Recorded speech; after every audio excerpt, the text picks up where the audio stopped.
And our first case will be Arrasola v. MPG Motor Holdings. Thank you, Your Honors. Good morning. May it please the Court. Andrew Bernhard on behalf of the appellants, Jose and Vanessa Arrasola. We'd like to reserve 2 minutes for rebuttal, if possible.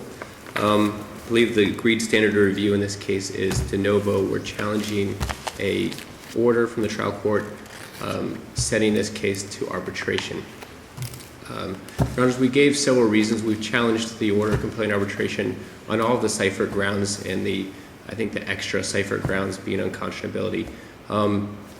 We've challenged on all of the grounds, but I'd like to focus first on unconscionability because I think it's the thing that the court below addressed the least. I also think it's the thing that has the least resistance to overturn the order below.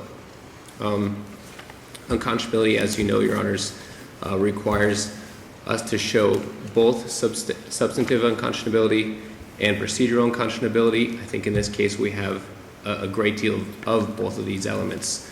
Regarding procedural unconscionability, Your Honor, we're supposed to look at exactly how this arbitration agreement was entered and whether or not the means that it was entered or negotiated show a disparity in bargaining power and show that one side that was a more sophisticated side somehow took advantage of the other side. Do you have to show a specific fraudulent or misrepresentation regarding the arbitration clause itself as opposed to the agreement as a whole?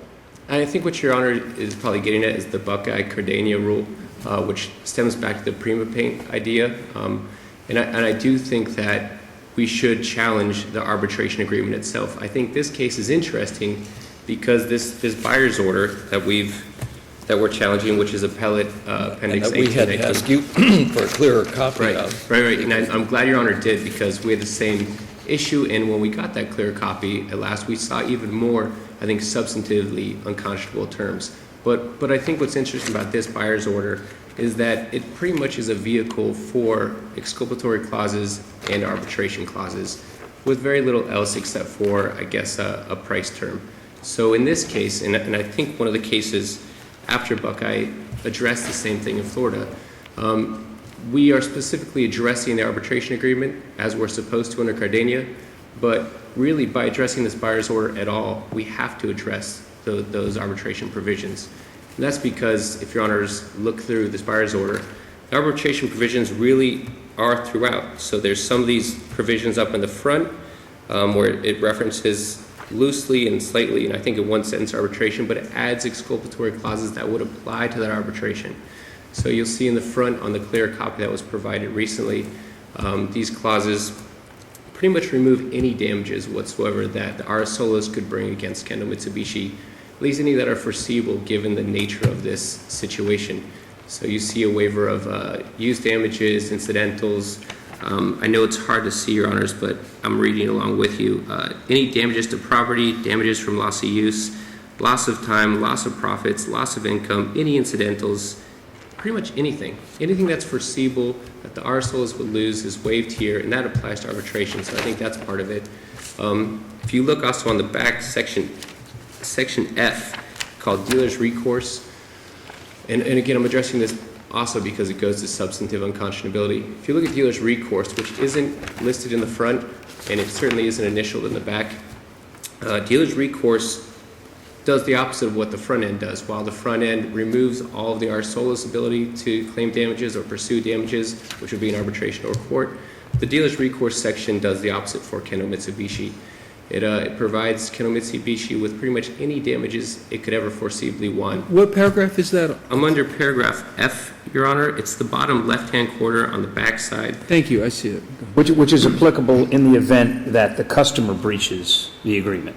It's applicable if Kendall Mitsubishi thinks that the customer breaches, because what a lot of these are self-help remedies, which Kendall Mitsubishi has explicitly kept for itself while removing any of those type of remedies for the Arrasolas. Obviously, I'm not sure what the Arrasolas as a consumer would do for self-help. Yeah, I'm not sure what the counterpart to repo is. Exactly, there wouldn't really be any, but they definitely preserve those rights here in dealer recourse. But what the dealer recourse section also does is it adds what look like sort of penalty clauses a per day charge for holding a vehicle, then there's a per mileage charge, and it also adds in all the damages that were just removed for the Arrasolas, adds them on in favor of Kendall Mitsubishi. So when you look at this clause, you'll see that Kendall Mitsubishi can, unlike the Arrasolas, pursue damages for damage to property, use, wear and tear, any incidentals, including restocking fees, administrative costs. So pretty much everything that the Arrasolas cannot pursue,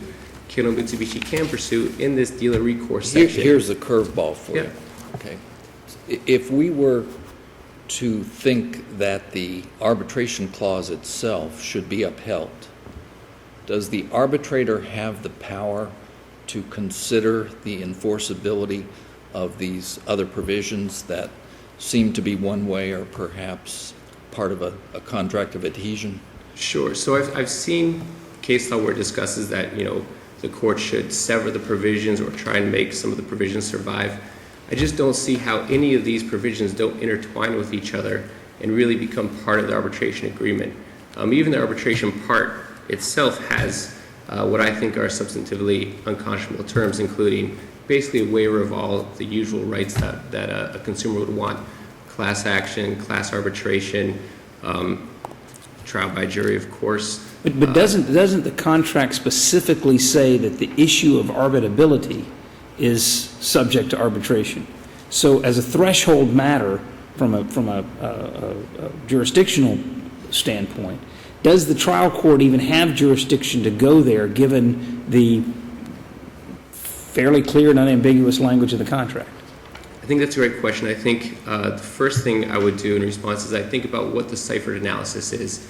And that's first, validity, existence, formation; second, arbitrability; third, waiver; and then this extra ciphered analysis, which I think applies to formation, waiver, arbitrability, which is unconscionability, or any of the other contractual defenses. I say that those extra ciphered analyses go to formation, for example, because if there's procedural unconscionability, that really calls into question the meeting of the minds and the formation of the contract. So those extra ciphered analyses go to formation. Even if Your Honor doesn't look at the arbitrability, which is the second prong, I don't think that there's that same delegation to the arbitrator of existence and formation. Now there is, as Kendall Mitsubishi has pointed out, there's a provision down in here, down in this maze of print at the very bottom that says that this arbitration agreement shall be interpreted pursuant to the FAA. Again, whether or not That's paragraph H8. That's paragraph H8. That's correct, Your Honor. The agreement is subject to the FAA. And it thereby, I guess, incorporates the entire FAA. And the argument of Kendall Mitsubishi is that it thereby delegates the determination of validity, at least, to the arbitrator. But a lot of the cases that I've seen in Florida, and even some of the federal cases, have said, listen, there is a difference between formation and validity, and it's important to check those differences. Unconscionability, and in particular procedural unconscionability, isn't a question of validity, which I think we can think of expiration of term, maybe there's been a subsequent modification. I think that's validity. What the cases say is that formation can be undone by procedural unconscionability. So even if there's a delegation under these terms, I don't think that it delegates away formation questions. And of course, when we really think about it in a practical sense, it wouldn't make any sense to do that. If really an agreement like this, or if the Cardenio rules said that the entire question of formation is delegated to the arbitrator, then I'm not sure how that would work in the trial court at the first instance. So we would file a lawsuit. The other side would file a motion to compel, because the question of formation altogether is gone over to arbitration. That motion filing alone, I guess, would send it directly over to arbitration. That's not how it works. I don't think any of the cases interpreting arbitration provisions, including Cardenio. So you're at the end of your regular time if you want to keep rebuttal. Thank you, Your Honor. Again, I think because unconscionability is the path of least resistance, I think there's no real disputed issues to the unconscionability substantively and procedurally in this contract. I request that Your Honors reverse the trial court order compelling arbitration and send us back. Thank you. Good morning, Your Honors. May it please the Court. Craig Blinderman on behalf of the appellee.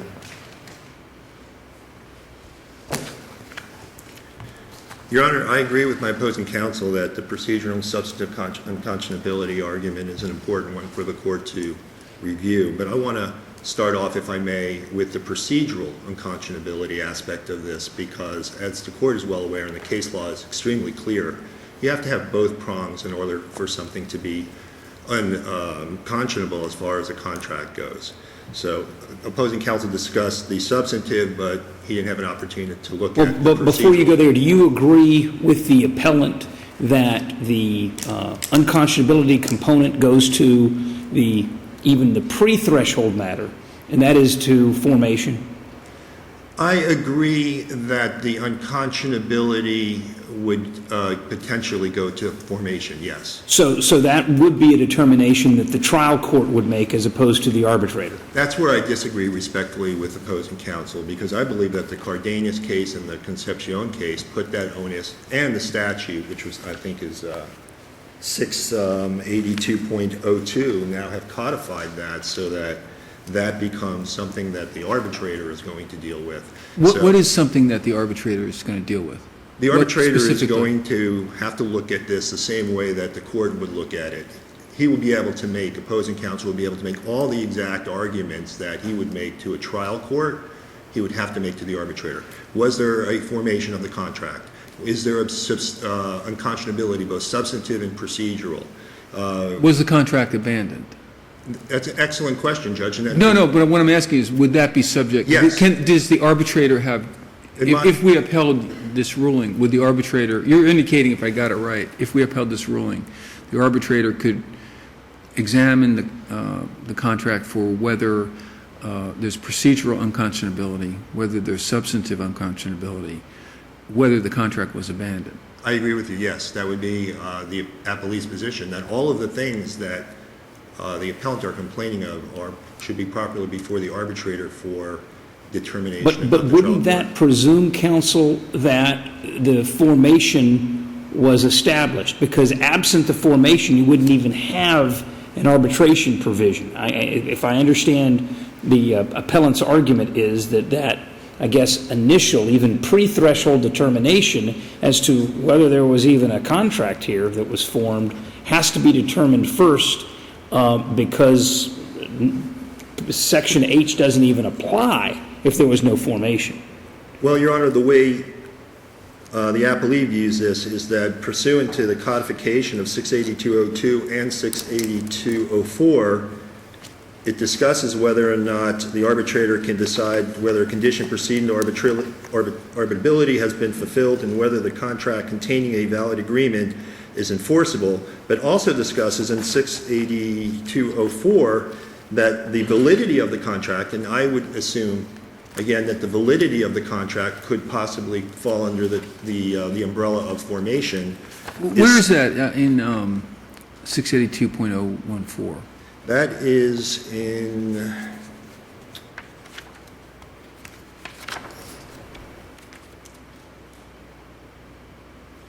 Just the general provision in one? Just a general provision in Party statute. to an Judge. agreement to arbitrate may waive rights, but then it lists rights that cannot be waived. That is This is correct. not one of the rights that cannot be waived. Correct. This is not one of the rights, exactly. And if you go back to the formation of this agreement, you look at the terms and conditions of the arbitration provision itself. It's comprehensive. It clearly states that the issue of validity is for the arbitrator's determination. And I don't have to stand before this court and recite a litany of cases that say that parties are free to contract the way that they see fit. And if you take the substantive and procedural component of unconscionability out of this, and I believe that we would prevail in front of either a court or an arbitrator on that issue, you have what's left is parties contracting to the purchase of an automobile, and it's clearly these terms and conditions are clearly enforceable, including the fact that the validity of this contract would be for an arbitrator's determination by the agreement of the parties. Your Honors, let me put this in a Where is that, by the way, in the, I'm sorry to interrupt, in the arbitration agreement, it would be H paragraph what? Let me- That says whether a dispute is arbitrable will be subject to arbitration.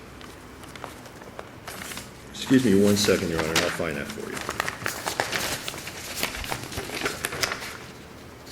I mean, is that in the provision K, which refers to the Federal Arbitration Act?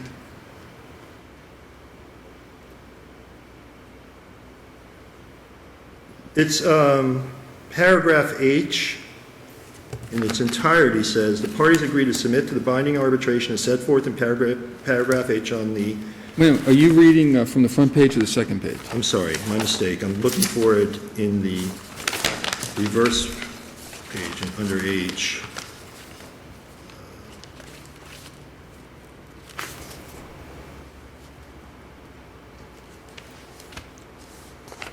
I mean, it's 8, H has 8 numbered Yeah, paragraphs. I understand that, Judge. I'm trying to see if I can find it. It's quite lengthy.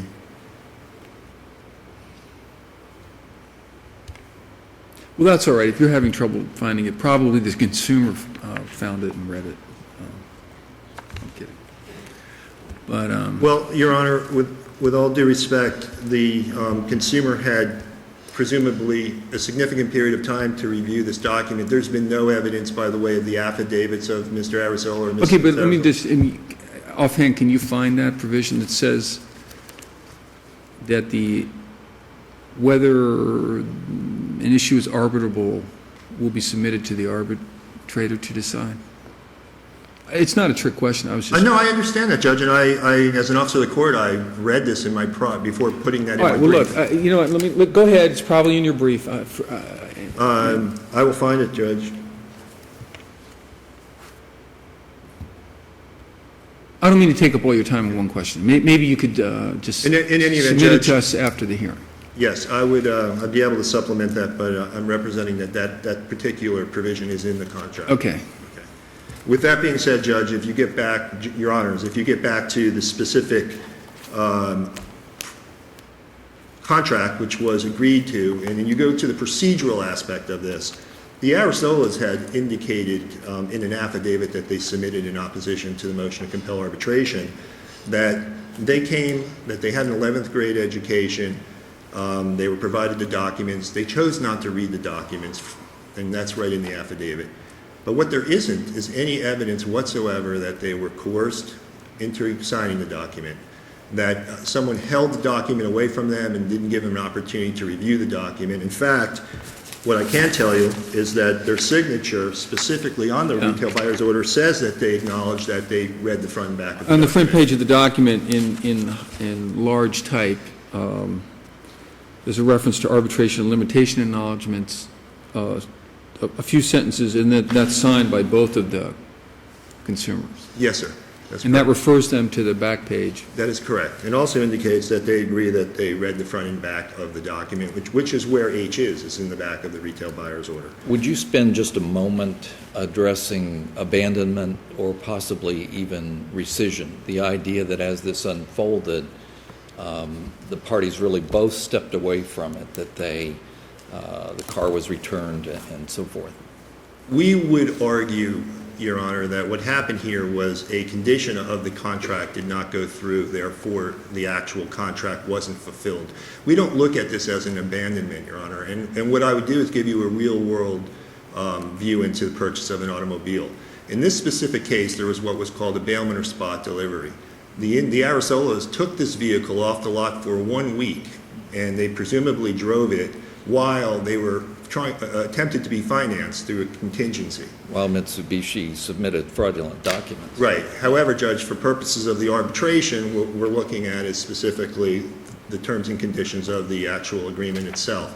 But in real terms, assuming that this all is true, that there was a fraudulent use of their financial information, that obvious contingency did not occur, the Arrasolas bring the car back, and I'm not saying this happened, but for the sake of an argument, this vehicle has 3,500 miles, 3,500 miles on it. They drove all over the country on a week thinking that they owned the car.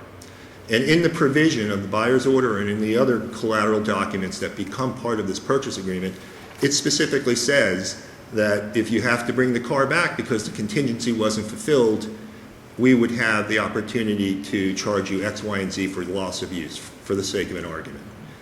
Now, does my client, because the fact that the contingency didn't go through, have no recourse and the Arrasolas get the windfall Fair of enough, being able to but- drive the vehicle for a week. Well, that is an example of where, the contract would continue even though the car is returned, because one of the conditions preceding to them taking final ownership of the car was not met. Exactly. This seems to be slightly different in that my understanding is one of the allegations are this contract was rescinded, taken back, the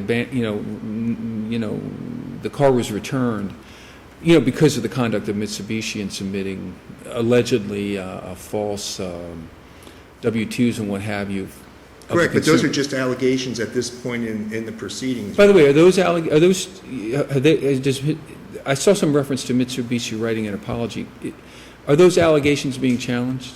I'm going to be challenging once we are determined to go to the appropriate forum, absolutely. Okay, In fact, thank the you. letter that's before the court isn't even signed. Okay. So, again, we're taking the four corners of the complaint where they didn't even attack the provision of the arbitration provision at all. They made no reference to it at all until a motion to compel arbitration was brought before the court. So I think what they're arguing is that the entire contract itself was abandoned. And what we are saying is that, well, it wasn't fulfilled, but it certainly wasn't abandoned because we still have rights. Even though we didn't bring a claim against them at that time, we reserve the right to be able to exercise contractual provisions that were agreed upon by the parties to protect our rights if we're going to be sued, either counterclaiming for certain violations within the contract or such. So you're at the end of your time, and if you'll summarize the relief you'd like. In summary, Judge, I think based on the statutes that I cited briefly, the Cardenas case, and this is all contained in my brief, I would respectfully ask the court to uphold the trial judge's ruling that he had all the information necessary to make a determination that this particular dispute is subject to arbitration. Thank you. Rebuttal? Counsel, if you could start by addressing this issue, and to follow up on Judge Logue's question, I think the language in question is in the very first part of Section H, before you get to the subparts of Section H, where it actually specifically says that the validity of the provision shall be subject or submitted to final and binding arbitration. That's in the prefatory part of Section H. If what your argument is, if I understand it correctly, is that the unconscionability of the agreement, both procedurally and substantively, does not go to the validity or the enforceability of the agreement, but rather to the formation of the agreement. That's correct, Your Honor. And what's your best case for that proposition? I've cited numerous cases on the distinction, and I don't think there's a best or worst. I think that all those cases say the same thing. And they just say there is a distinction between validity and formation.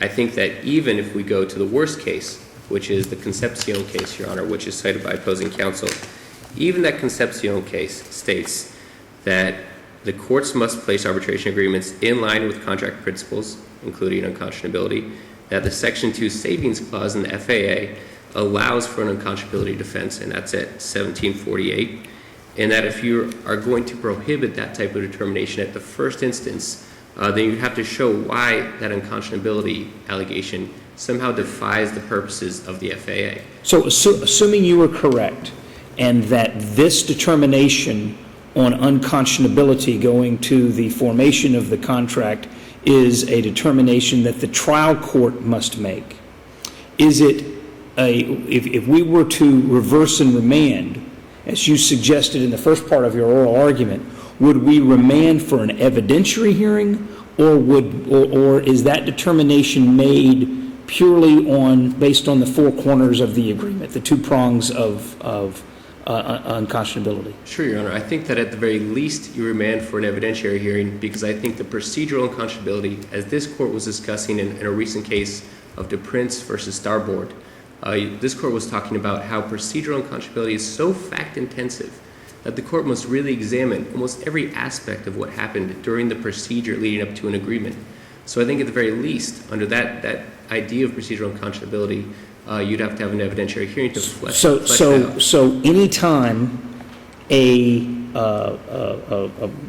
motion to dismiss or a motion to abate based on or based on a arbitration provision, the existence of an arbitration provision, is challenged on unconscionability grounds, it then is incumbent upon the trial court to conduct a full-blown evidentiary hearing looking at all the circumstances that would go into those issues. That's my understanding, Your Honor. Every case I've looked at that's made this determination, in the procedural posture either had an evidentiary hearing in it, or it was returned back to the trial court to hold that evidentiary hearing. Opposing counsel mentioned that there's been a change in the law recently. The only case I've seen come down on this issue since still had an evidentiary hearing. So my understanding is every time there's that type of challenge, there should be an evidentiary hearing. All right. And in conclusion? Again, Your Honors, because I believe unconscionability is undisputed, I think that the difficulty of finding these terms, the maze, et cetera, goes to procedural. The nature of the terms goes to substantive. I request that this court reverse the trial court's order on unconscionability grounds. Thank you. Thank you both.